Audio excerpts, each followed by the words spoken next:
अस्सलाम वालेकुम स्टूडेंट, मैं हूं आपका मैथ्स टीचर मोहम्मद उस्मान और आज हम करेंगे एक्सरसाइज 5.1 9th क्लास की।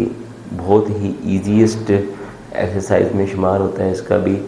तो फैक्टराइजेशन हम क्लास पढ़ते आ रहे हैं 6, 7, 8, अब 9 में भी वही पढ़ेंगे और 10th का पहला चैप्टर भी फैक्टराइजेशन में आता है। तो अब आपके पास कहता है फैक्टराइज करें। 5.1 में हम मुख्तलिफ़ किस्म की फैक्टराइजेशन सीखेंगे। सबसे पहले आप देखें कि इस क्वेश्चन के अंदर 3 टर्म्स दी गई हैं 1, 2 एंड 3। तो कहता है अगर आपके पास 3 टर्म्स दी हों तो आप उनको कैसे फैक्टराइज करेंगे। तो फैक्टराइज करने के लिए आप देखें, सबसे पहले हमारे पास ये 3 टर्म हैं। ऐसे नंबर देखें जो इन तीनों पे आते हो। सबसे पहले हम कॉन्स्टेंट से बात करते हैं। तो यहाँ पे 2, 4 और 2 ये हमारे पास क्या है, कॉन्स्टेंट हैं। अब देखें क्या इनको आप कॉमन ले सकते हैं। और बेटा मैथ में कॉमन का मतलब ये नहीं होता कि आप उसमें से सब्ट्रैक्ट कर लें। मैथ में कॉमन से मुराद होता है कि जनाब ये चीज़ उसमें डिवाइड हो रही है। अगर मैं कहता हूँ कि मैंने यहाँ से 2 को कॉमन लिया है तो इसका मतलब ये है कि मैंने इसको भी 2 पे डिवाइड किया है, इसको भी 2 पे डिवाइड किया है और इसको भी 2 पे डिवाइड किया है। तो मैं कहता हूँ मैं यहाँ से पहले 2 कॉमन ले लेता हूँ कि 2 के टेबल में 2 भी आता है, 2 के टेबल में 4 भी आता है और 2 के टेबल में फिर 2 भी आता है। मैं यहाँ पे 4 कॉमन नहीं ले सकता। क्यों नहीं ले सकता?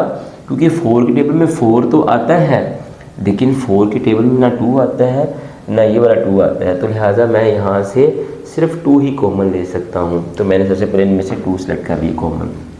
फिर आप देखें कि ए इसके पास भी है, इसके पास भी है और इसके पास भी है। इसका मतलब मैं ए भी कॉमन ले सकता हूँ, बी इसके पास भी है, इसके पास भी है और इसके पास भी है।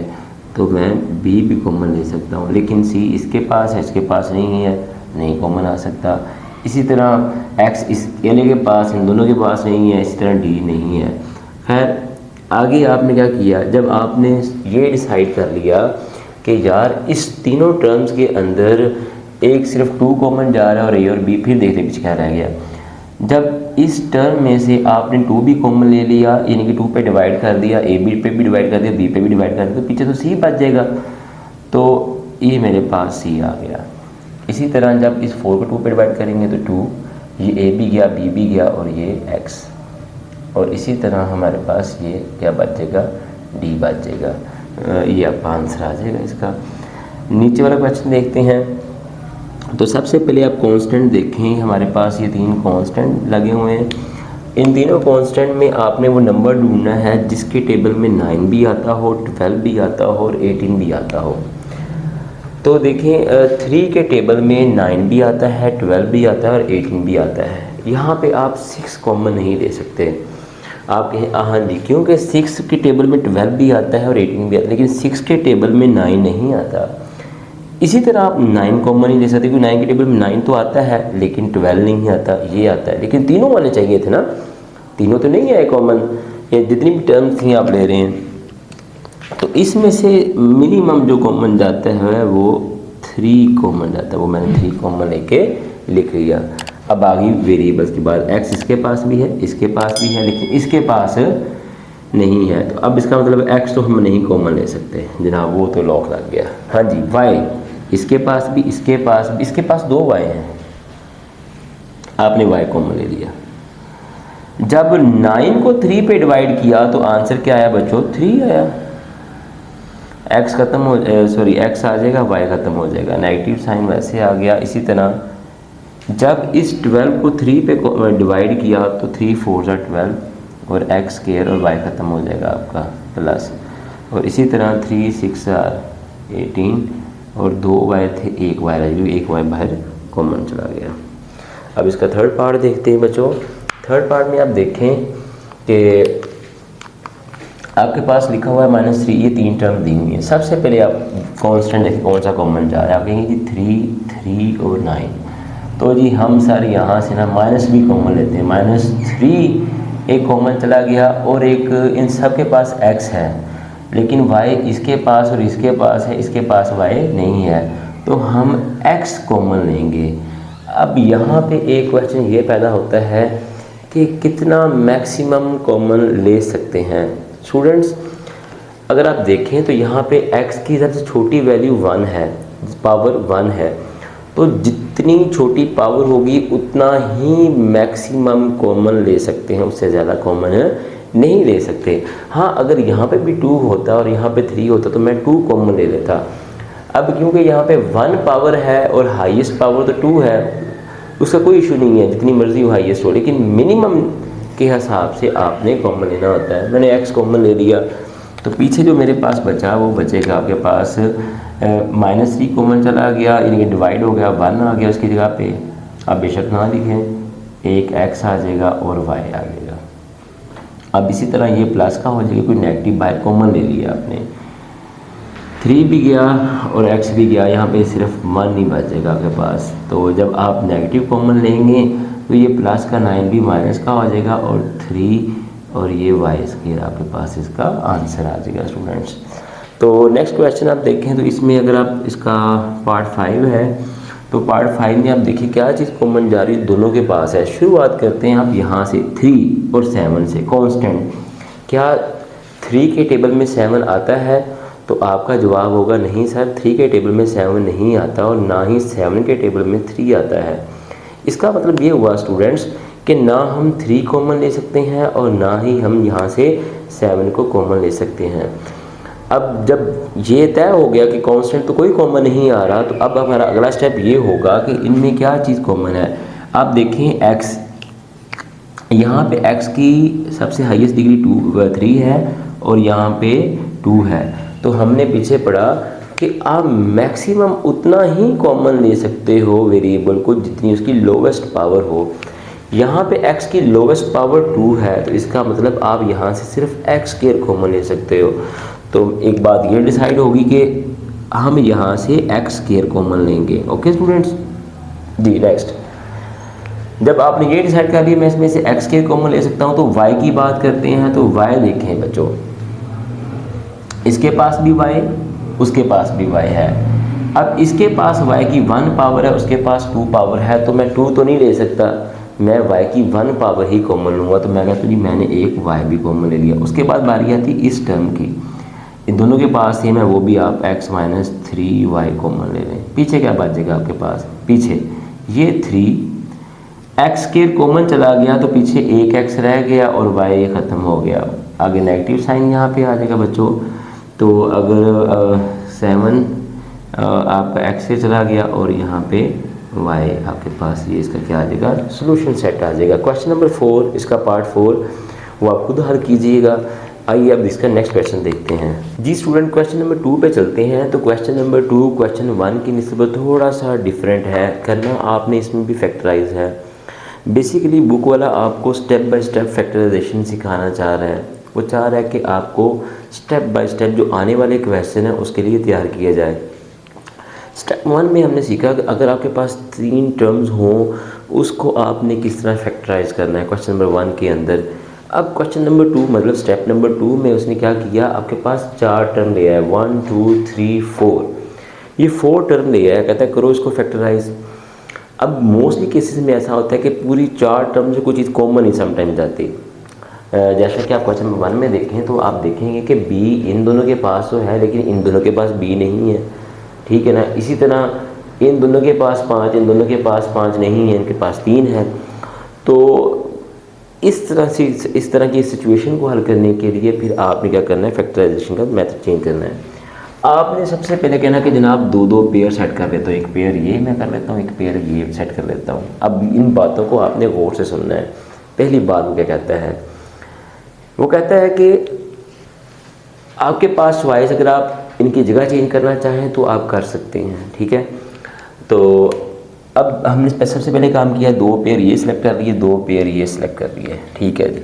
अब आप बताएं इन 2 पेयर्स के अंदर क्या चीज़ कॉमन जा रही है। तो आप कहेंगे सर इन दोनों पेयर में ना जो a है ना ये दोनों के पास है, तो ये ले लें आप दोनों से।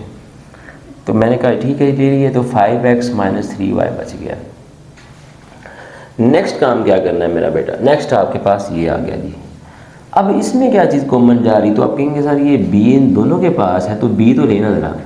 फिर यहाँ पे मसला आता है इस चीज़ का कि यहाँ पे ये प्लस का था और ये यहाँ पे नेगेटिव साइन में आया हुआ है।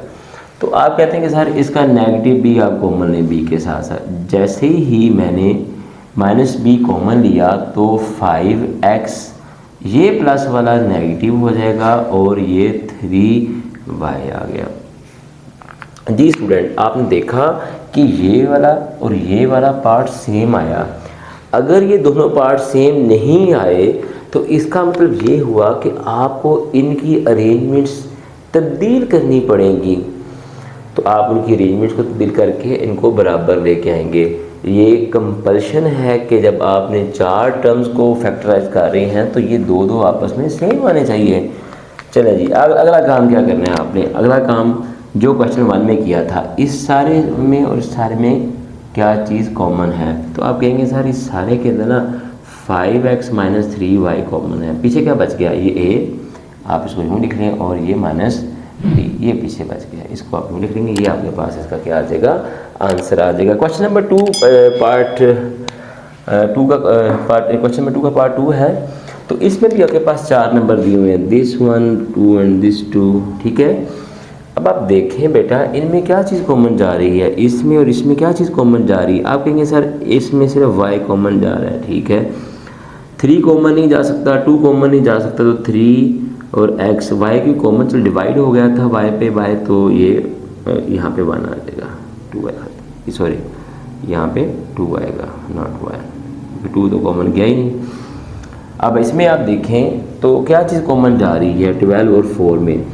तो स्टूडेंट अगर हमें याद हो तो हम यहाँ से हमने कहा था कि वो नंबर कॉमन लेना है जो ये दोनों नंबर उसके टेबल में है। जैसे 4 के टेबल में 12 भी आता है और 8 भी आता है।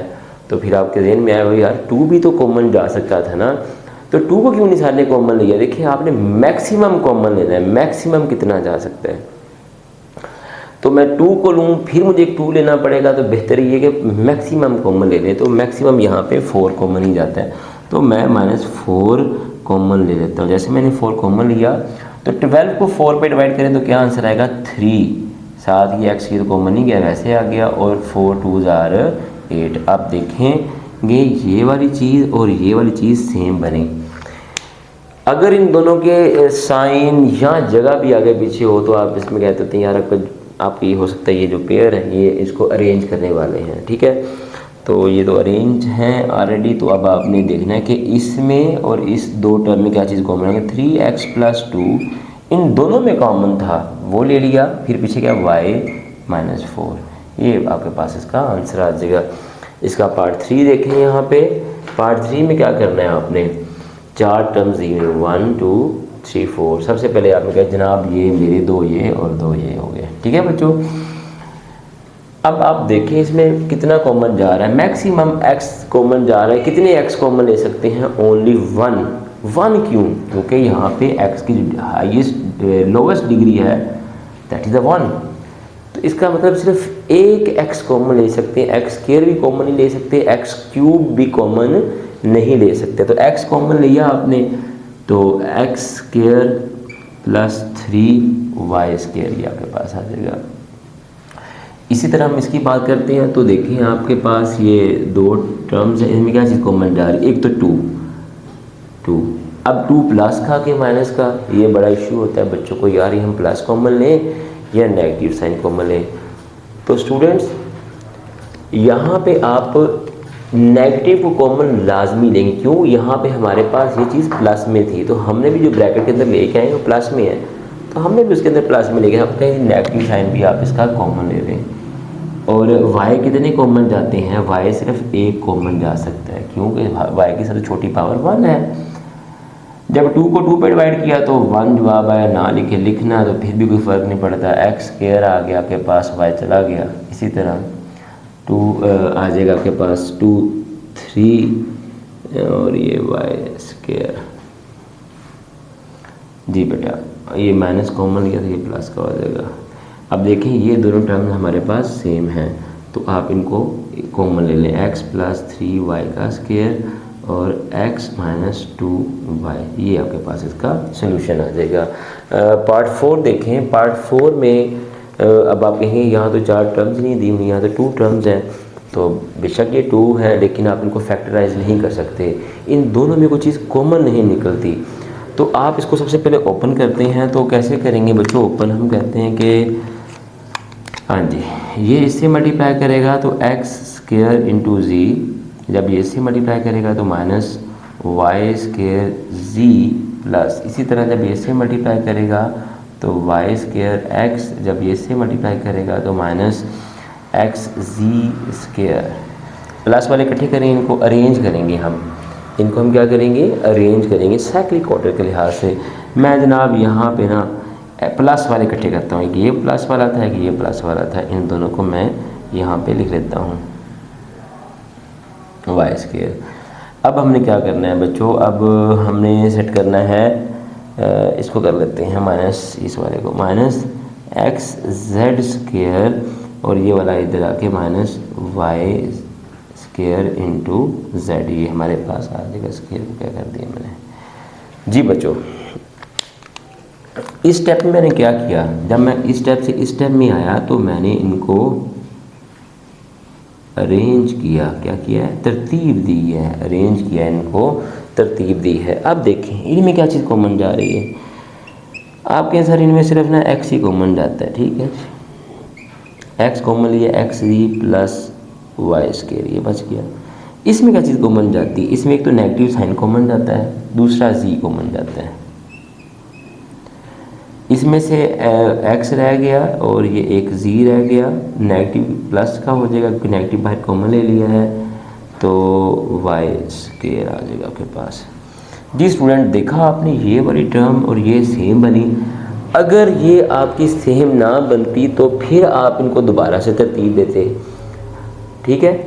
अब क्योंकि जोड़े उसने खुद सेट किए हुए, पेयर उसने खुद सेट किए हुए, इसका मतलब तरतीब चेंज करने से इसका लाजमी जवाब आ जाएगा। तो ये हमारी क्या नहीं खुशकिस्मती कि हमने पहली दफ़ा अरेंज किया और हमारा आंसर आ गया।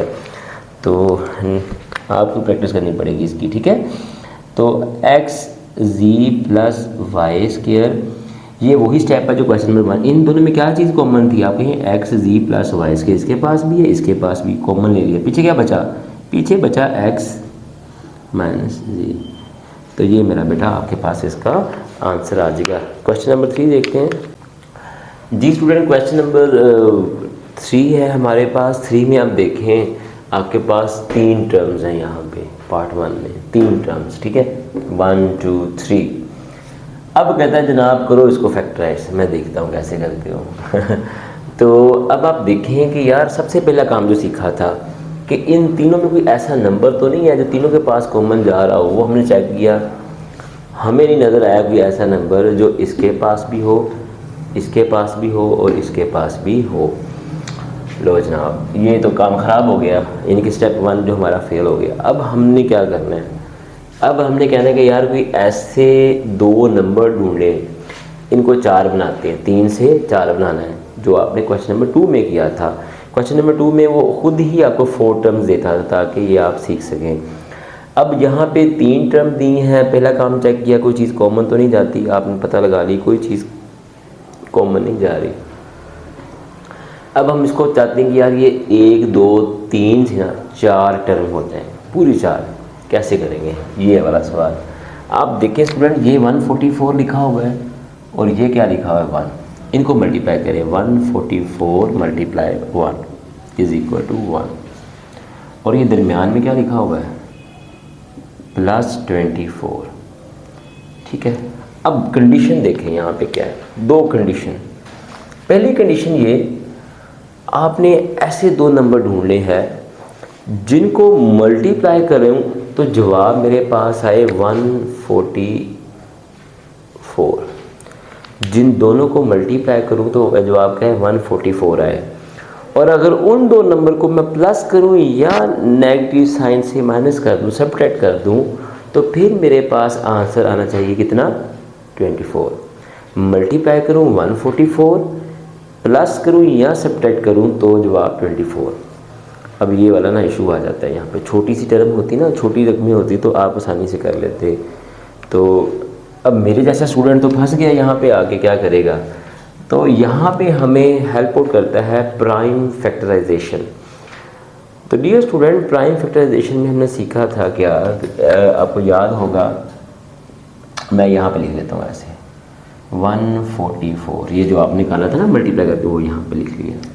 अब शुरू करते हैं छोटे वाले रकम से। 2 से 14, 2 ज़ार 4। देखें, एक हमारे पास ये पेयर बनता है, 72 को 2 से मल्टीप्लाई करें तो 144 आता है, लेकिन 72 में से 2 को सब्ट्रैक्ट करें ना, तो ये जो दूसरी कंडीशन थी ना 24 वाली, वो फुलफिल नहीं होती। लिहाजा यार ये जोड़ा तो अब ख़त्म हो गया है। अब नेक्स्ट मूव करवाते हैं, फिर चलते हैं जी आगे 2 के साथ। 2 3 ज़ार 6, 12 हो गया, 2 6 ज़ार 12, ठीक है 36। जी स्टूडेंट्स, अब 2 ज़ार 4, 4 को 36 से मल्टीप्लाई करो तो 144, लेकिन 36 में से 4 को सब्ट्रैक्ट करो या ऐड भी कर लो तो ये 24 नहीं आता। लो जनाब, अब क्या करें, ये तो मसला ख़राब हो गया है। चलें ये काम और करते हैं, दफ़ा ना थोड़ी सी अपनी किस्मत चेंज करते हैं। तो हम यहाँ पे 3 लिख लें एक दफ़ा। 3 1 ज़ार 3, 3 2 ज़ार 6। अच्छा बच्चों, इनको इससे मल्टीप्लाई करो आपस में। 2 2 ज़ार 4, 4 3 ज़ार 12। तो इसका मतलब हुआ कि अगर मैं 12 को 12 से मल्टीप्लाई करूं तो 144 आ गया, और अगर मैं 12 को प्लस करूं इस 12 के साथ तो जवाब क्या आ जाएगा 24। मतलब ये वो दो नंबर हैं जिनको मैं मल्टीप्लाई करूं तो जवाब 144, और इन दो नंबर को अगर मैं प्लस करूं, ऐड करूं, तो जवाब क्या आता है 24 आता है। अब हमने क्या करना है, अब क्वेश्चन शुरू हो गया। ये सारा वर्क रफ वर्क में कीजिएगा। तो अब सबसे पहले आपने लिखना है 144a² प्लस, यहाँ पे इसकी जगह पे आपने ये पेयर लगाना है। पेयर क्या था आपके पास, 12a प्लस 12a प्लस 1, ये आपके पास आ गया। ठीक है स्टूडेंट्स, अब आप देखें आपके पास 4 टर्म बन गई, 1 2 3 4। अब वही काम, इन दोनों में क्या चीज़ कॉमन जा रही है आपके अनुसार, एक तो 12 कॉमन जा रहा है और एक कॉमन जा रहा है। जब 12 को इससे डिवाइड किया तो जवाब आपके पास 12 आ जाएगा, और ये एक ही रह जाएगा क्योंकि एक आपने एक कॉमन ले लिया। तो 12 से डिवाइड हुए तो यहाँ पे आंसर क्या आ गया, 1 आ गया। फिर आप देखें यहाँ पर कुछ चीज़ कॉमन जा रही है, कोई कॉमन नहीं, 1 लगा के बस वैसे लिख दें 12a प्लस 1। जी स्टूडेंट्स, अब क्वेश्चन नंबर 1 बन गया ये वाला। क्या चीज़ कॉमन जा रही है, 12a प्लस 1 कॉमन ले लिया। पीछे क्या बचा, पीछे ये बचा 12a प्लस 1। तो ये आपके पास है, इसका सलूशन आ जाएगा। नेक्स्ट क्वेश्चन देखते हैं। अब ये नेक्स्ट क्वेश्चन है बिल्कुल डिफरेंट है। अब इसको आप फैक्टराइज करें फार्मूले की मदद से। वैसे तो वैसे हो जाएगा, इसके पेड़ भी बन जाएंगे, लेकिन फार्मूले से करेंगे आसानी से हो जाएगा। फार्मूला कौन सा, तो डियर स्टूडेंट, इससे पहले मैं फार्मूला शुरू करूं, मैं थोड़ा सा इसको सिंप्लीफाई करना चाहता हूं। अब देख रहे हैं दोनों की पावर सेम है, तो मैं क्यों ना इनको यूँ लिख देता हूँ a/b की पावर 2, दोनों की पावर सेम, माइनस ये 2 प्लस, इसी तरह मैंने b/a की पावर भी 2 कर दी। पहला काम मैंने ये किया, ज़रा सिंप्लीफाई हो जाए। जी बच्चों, अब एक काम छोटा सा और करता हूँ, आपने बताना है कि ये चीज़ इक्वल आती है कि नहीं आती। a/b 2। अब यहाँ पे जो लिखा हुआ है वो क्या लिखा हुआ है, a/b, और यहाँ पे क्या लिखा हुआ है, b/a। ठीक है बच्चों, प्लस ये लिख देना फिर आपने वैसे b/a की पावर 2। जी बच्चों, अगर ये a इस a से काट जाए और b से काट जाए तो पीछे क्या बच जाएगा, -2। यानी कि इस चीज़ को लिखने से सवाल के ऊपर कोई फ़र्क नहीं पड़ा, लेकिन ऐसा करने से फार्मूला आपका ज़रूर बन गया। फार्मूला कौन सा वो मैं लिखने जा रहा हूँ। मैं इसके नीचे फार्मूला लिखूँगा, x का स्क्वायर -2xy प्लस y का स्क्वायर। ये किसके बराबर होता है, x माइनस वाई का होल स्क्वायर। तो लेट्स सपोज करें ये आपके पास x था, ये माइनस आ गया, ये माइनस फार्मूले का 2, ये x और ये y, और ये आपके पास क्या आ गया, y स्क्वायर। तो ये सारे का सारा किसके बराबर हुआ, x माइनस वाई का होल स्क्वायर। तो आप इस सारे की जगह पे लिखेंगे, इसमें देखिए x क्या है बच्चों हमारा, आप x क्या है, x हमारे पास है a बटा बी, फिर यहाँ पे क्या लिखा फार्मूले का, नेगेटिव साइन, और y किसके बराबर था, y बराबर था जी b बटा a के। तो ये मेरा बेटा इसका सॉल्यूशन आ जाएगा। ठीक है, नेक्स्ट क्वेश्चन देखते हैं इसका। जी स्टूडेंट, क्वेश्चन नंबर 3 का पार्ट 3। तो अब उसने कहा जनाब ये दोनों ने काम पकड़ लिया है, इनको तो क्वेश्चन समझ लगना शुरू हो गई। अब उसने क्वेश्चन को और ट्रिकी कर दिया है आसान ही है। और बस उसने क्या किया, यहाँ पे x प्लस वाई स्क्वायर लिख दिया और यहाँ पे भी लिख दिया, और बच्चे इसको देख के घबरा गए, ओए भाई यार ये तो बड़ा मुश्किल सवाल है। देखा जाए तो बहुत ईजी क्वेश्चन है। तो इसको आप दो तरीक़ों से हल कर सकते हैं। इसके आप फैक्टराइजेशन वो पेयर बना के भी कर सकते हैं, आप चाहें तो कंप्लीटिंग स्क्वायर से भी कर सकते हैं। दोनों ही फैक्टराइज के तरीके हैं। तो मेरा तो ख्याल था कि मैंने मोस्टली देखा हुआ है कि मतलब कुछ बुक वालों ने कंप्लीटिंग स्क्वायर से किया हुआ है, और बुक में भी इस तरह के क्वेश्चन है कि कंप्लीटिंग स्क्वायर टाइप क्वेश्चन की एग्जांपल दी हुई है। तो हम भी इसको लेके चलते हैं, 2-3 स्टेप में क्वेश्चन वाइंड अप हो जाता है। थोड़ी सी तवज्जो से आपने देखना है इसको। तो स्टूडेंट्स आप देखें कि ये इसको नहीं हम छेड़ते, हम कहते हैं ये ठीक है, ये सही लिखा है उसने, एक्स वाई का होल स्क्वायर। ये 49 की जगह मैं लिख सकता हूँ 7 का स्क्वायर, 49 की जगह मैंने लिख दिया 7 का स्क्वायर, और ये जी स्क्वायर ऑलरेडी स्क्वायर था। Next 14g X plus Y. जी बच्चों, नेक्स्ट x प्लस वाई का होल स्क्वायर वैसे ही आ गया। अब इन दोनों की जगह मैंने 7g का होल स्क्वायर लिखा। अब देखिएगा क्या करना है, नेगेटिव साइन। मैं इसको कंप्लीटिंग स्क्वायर बनाना चाहता हूँ, यानी कि मैं चाहता हूँ कि ये बने a का square minus 2ab plus b का स्क्वायर। ये a का स्क्वायर भी मेरा रेडी है, ये b का स्क्वायर भी रेडी है, और क्या चीज़ रेडी नहीं है, दिस वन, नेगेटिव साइन लगा हुआ है यार। यहाँ पे तो 14, हमें तो 2 चाहिए। मैं 14 की जगह पे लिखता हूँ 2 मल्टीप्लाई 7। क्या लिखता हूँ जी मैं यहाँ पे, 2 मल्टीप्लाई 7, 2 मल्टीप्लाई 7, और मल्टीप्लाई ये वाला z वैसे आ गया, और x प्लस वाई आ गया। ठीक है बच्चों, अगर इस टाइम में आ जाएगा x प्लस वाई का होल स्क्वायर। अब इनको अरेंज करते हैं। फार्मूले में 2 पहले चाहिए, हमने भी फार्मूले में 2 पहले रखा। 2 के बाद a की वैल्यू, a किसके बराबर है, ये स्टेप बता रहा है कि ये जो x प्लस वाई है ना, ये आपका a है। तो मैं यहाँ से जो x प्लस वाई है ना, उसको यूँ लिख देता हूँ जी बेटा। फिर अब आपके पास b लिखना है। b की वैल्यू क्या है, ये स्टेप बता रहा है जो b है ना हमारा, वो बराबर है 7g के।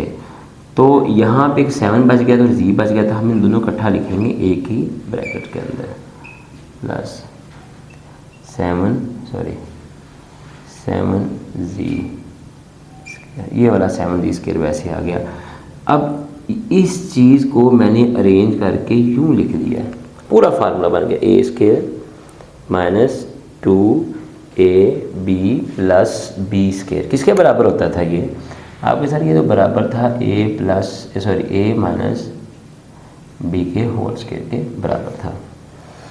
तो अब हमारे पास a क्या है, a की वैल्यू ये आप कहेंगे जी x प्लस वाई माइनस फार्मूले का इंटू 7g का होल स्क्वायर, ये इसका आंसर आ जाएगा। एक मेथड ये था स्टूडेंट्स, एक मेथड और भी है, देखते हैं कैसे करना है। जी स्टूडेंट, अब क्वेश्चन नंबर 3 के पार्ट 3 का हम अल्टरनेटिव मेथड भी देखते हैं। दोनों मेथड से जो आपको इजी लगे आप उसको अडॉप्ट कर सकते हैं। फैक्टराइज में हमने देखा कि यहाँ पे जो स्क्वायर दिया हुआ था, इसके आगे कुछ नहीं, इसके क्या 1 लिख लेते हैं हम खुद। ये 1 इस 49 से मल्टीप्लाई करता है, लिखते हैं 1 मल्टीप्लाई 49, तो जवाब क्या है 49। यहाँ पे क्या लिखा हुआ है -14। अब आपने इन 3 टर्म को 1 2 3 3 टर्म्स को 4 में कन्वर्ट करना है, 3 से 4 टर्म्स बनानी है। क्या करेंगे आप कोई पेयर बनाएंगे। आप ऐसे 2 नंबर ढूंढें जिनको मल्टीप्लाई करूं तो आंसर क्या आएगा 49, और अगर उन 2 नंबर को मैं ऐड कर दूं या सब्ट्रैक्ट कर दूं तो जवाब क्या चाहिए मुझे -14। तो आप कहेंगे सर वेरी सिंपल, 7 को 7 से मल्टीप्लाई करो 49, 7 में 7 ऐड करो 14, यानी कि -7 मल्टीप्लाई -7 इज इक्वल टू +49 जो कि रिक्वायर्ड था। और -7 किसके बराबर होता है, -14 के बराबर होता है। तो अब हम क्या करेंगे, अब लिखना कैसे है आपने, ये तो वैसे ही आ गया x + y का होल स्क्वायर, इसकी जगह पे पेयर सेट करते होते हैं, याद है ना, हमें नेगेटिव साइन लगाता हूँ मैं यहाँ पे। क्या पेयर बनाया था, 7। अब आपने 7 के लिए लिख के नहीं कहा था ना, 7 के साथ ये दोनों चीज़ें लिखनी है कि जनाब ये दोनों चीज़ें सामने साथ, 7g x + y। दूसरा नंबर क्या था, वो भी -7 था, -7 और क्या लिखना है साथ, z x + y, ठीक है, और +49 जो कि हमारे पास ऑलरेडी वहाँ पे मौजूद था। ये देखिए आपने इन 3 टर्म को 1 2 3 4 में कन्वर्ट कर दिया है, 3 टर्म से 4। अब क्या करना है, अब इनमें क्या चीज़ कॉमन जा रही है, इन दोनों में देखें आप, इन दोनों में x + y, इसके पास भी है, इसके पास भी कॉमन ले लिया, तो यहाँ पे x + y आ गया, 2 पावर थी 1 रहेगी, -7g ये आ गया। अब इन दोनों में क्या चीज़ कॉमन है, आप कहेंगे सर 7, एक नेगेटिव भी कॉमन ले लें, 7 भी कॉमन जा रहा है और z भी कॉमन जा रहा है, ठीक है जी। तो 7g कॉमन गया तो यहाँ पे x + y आपके पास ये आ जाएगा +7 और एक z। आप देखें ये दोनों सेम हैं, ठीक है, ये बेटा नेगेटिव हो जाएगा, नेगेटिव कॉमन लिया आपने जी, ये दोनों क्या है, सेम है। जब नेगेटिव कॉमन लिया ना तो ये नेगेटिव प्लस हो गया और ये प्लस वाला नेगेटिव हो गया, ठीक है।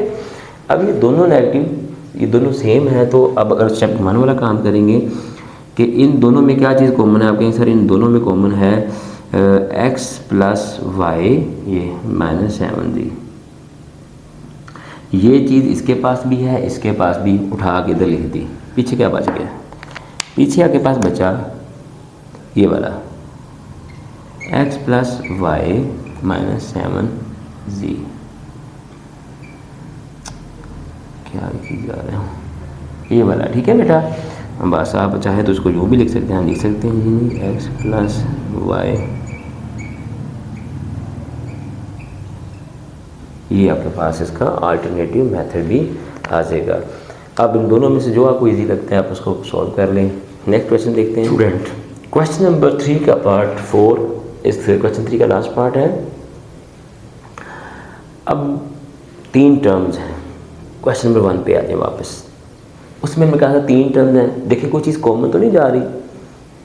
आप कहेंगे सर बिल्कुल कॉमन जा रहा है, 3 के टेबल में 12 भी आता है, 3 में 36 भी आ जाएगा और 27 भी आ जाएगा। मैं कहता हूँ चलो जी इसको लो कॉमन, तो हमने यहाँ से 3 को कॉमन लिया जो हमने क्वेश्चन 1 में सीखा था।